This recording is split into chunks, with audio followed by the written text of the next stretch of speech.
अस्सलाम वालेकुम व्यूवर्स। आज हम बात करेंगे खांसी के हवाले से, खांसी रोकने वाली दवाओं के हवाले से। खांसी रोकने वाली दवाएं अमूमन शरबत की शक्ल में होती हैं। ये दवाएं दो तरह से असर करके खांसी को रोकती हैं। पहली किस्म में खांसी के वो शरबत शामिल हैं जो बलगम के इखराज में मदद करके खांसी को रोकते हैं। मसलन इसमें हाइड्रोलिन शरबत है, पल्मोनॉल आता है एक, और तीसरा जो है शरबत मैं रिकमेंड करूंगा वो है अमोनियम क्लोराइड।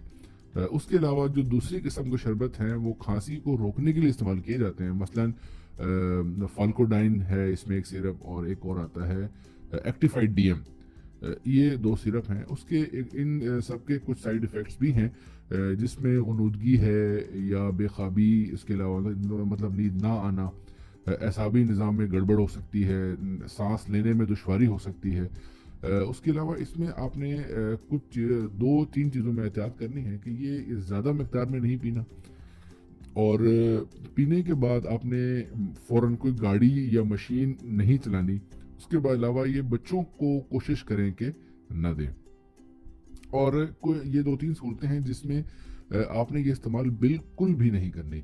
अगर आपको हाई ब्लड प्रेशर का कोई मसला है तो आपने ये दवाई इस्तेमाल नहीं करनी। ठीक है जी। अगर आप डायबिटिक हैं और मतलब कोई शुगर है आपको, तो भी आपने ये इस्तेमाल नहीं करनी। और अगर दिल जिगर या गुर्दों की बीमारी का शिकार हैं तो भी आपने ये दवाई इस्तेमाल नहीं करनी। कुछ अहम चीज़ें मैं डिस्क्रिप्शन में ऐड कर दूंगा, अगर टाइम हो तो वो पढ़ लीजिएगा। Thank you very much. अस्सलाम वालेकुम।